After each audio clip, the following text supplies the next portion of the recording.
Catholic corruption.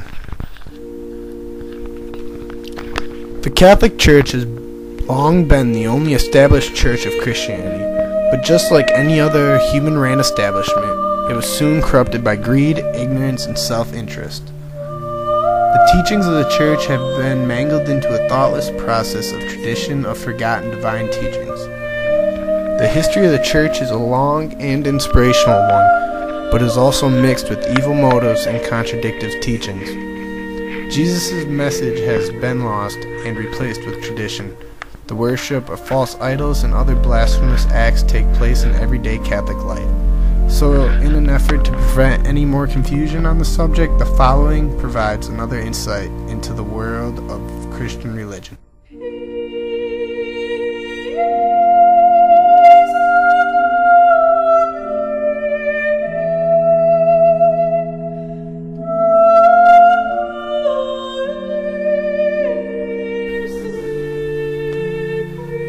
The Catholic Church is based on the teachings of Jesus of Nazareth. He was said to be the very Son of God himself, and born of a virgin who was impregnated by the Holy Spirit.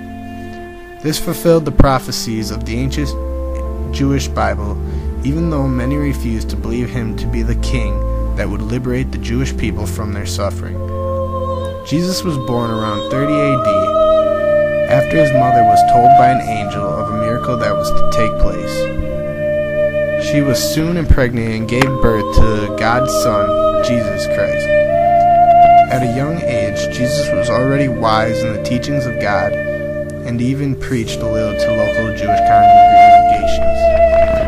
His real ministry didn't start until he was about 30, where he would travel from town to town around the Mediterranean countryside at the time of the Roman Empire. Soon after Jesus started preaching, he sought out a prophet of his time named John the Baptist. The prophets wrote, "Behold, I send my messenger before you." Malachi 3:1. The voice of the one crying in the wilderness, "Prepare the way of the Lord, make his path straight." Isaiah 43. After Jesus emerged from the water, the sky opened up and the Lord said, "You are my beloved Son, in whom I am well pleased." Mark 1:11. He preached the words of God and of the coming kingdom of heaven. As Jesus went around preaching, he performed miracles for those who had faith and were in need of God's mercy. He rejected no one to hear the good news and to bear witness to these miracles, and that becomes the core of his teachings. The night Jesus was betrayed, he made a new covenant with God's people in his blood and body, which is symbolized as wine and bread, that cleansed them of their sins and brought them to God's grace. Jesus knew his fate. He was deemed a threat to the Jewish traditional way of life and the existing religious establishment, and the Jewish elders wanted to see him dead.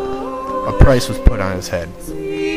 Judas, one of Jesus' 12 disciples, cashed in on this bounty and handed Jesus over to the Roman authorities.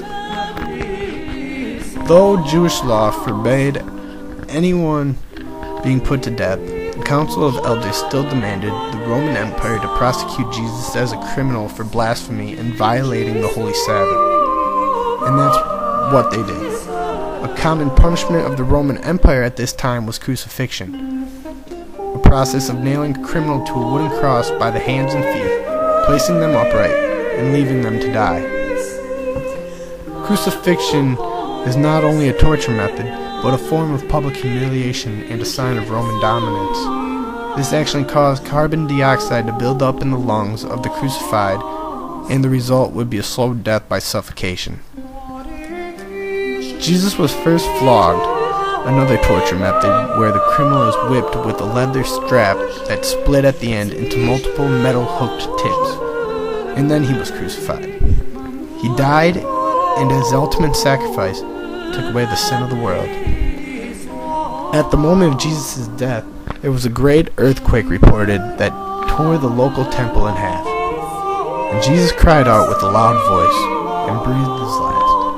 Then the veil of the temple was torn in 2, from the top to bottom. Mark 15:37 through 38.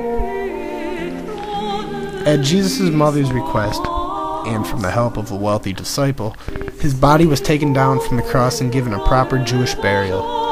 Jesus' body was placed in a tomb and sealed. 3 days later, his tomb was opened and the body was gone. Jesus' spirit had descended into hell for them 3 days and liberated the damned souls of the past. But the cold grip of death couldn't hold him forever. Jesus overcame death with life and resurrected from the grave. Jesus made one last appearance to his disciples. He told them to have faith and spread the good news. After he ascended into heaven and was seated at the right hand of the Father, he awaits there until the judgment day. Before Jesus was captured, prosecuted, and killed, he already knew of the troubles ahead.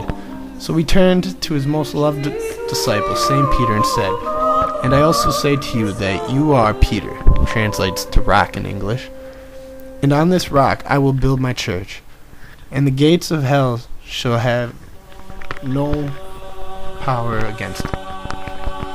Matthew 6:18.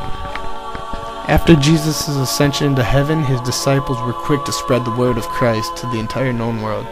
The most notable movement was the spread of the early Christian faith that could be accredited to the Christian convert of Saul, later renamed by the Lord Paul. His story is told in the Christian Bible in the book of Acts.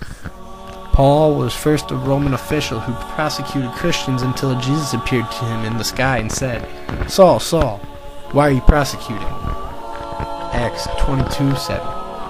Paul was overwhelmed by this and saw the errors of his ways.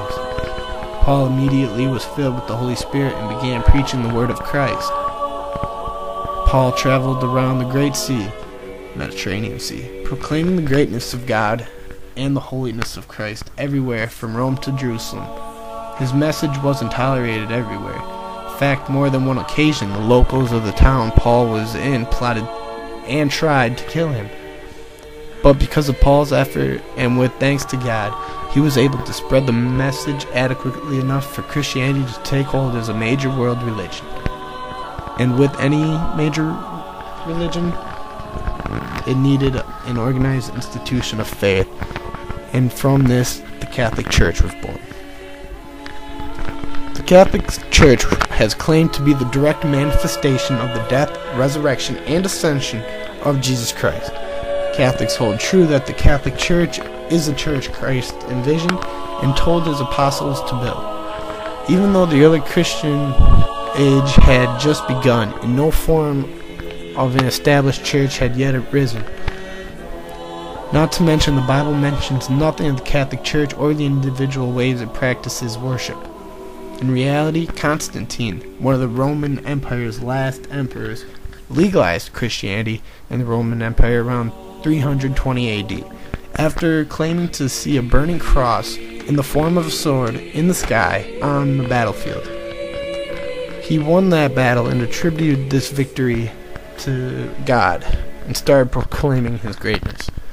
After 280 years, the Christian persecution in the Roman Empire had come to an end. In 325 AD, he called together a council who would try to unite the Christian faith so the Lord could be worshipped. More likely, though, Constantine saw the community aspect of this religion and hoped that it would unite his crumbling empire. He incorporated pagan beliefs into the religion, creating some kind of Christianized pagan religion. For the time will come when men will not put up with sound doctrine. Instead, to suit their own desires, they will gather around them a great number of teachers to say what their ears want to hear. They will not turn their ears away from the truth and turn aside to myths. 2 Timothy 4:3-4. The church is tangled in centuries of hypocritical theology that contradicts the very teachings of the one they follow. The long history of Catholicism is rooted in misguidance and meaningless traditions. Constantine's incorporation of the pagan religion tainted the practices and beliefs of the church. His unity ideology put too much emphasis on the community of Christians, which proposes a challenge for the individual believer to develop a personal relationship with God. This focus on community came from his need to unite his people in a failing system. Jesus preached a message of tolerance that seems to have been excluded from Catholic theology. The ideal of original sin echoes through its theology, though. Original sin claims to be that we all are born out of sin from Adam and Eve, and only those through baptism can be saved from that sin. And from a fear of rejection, members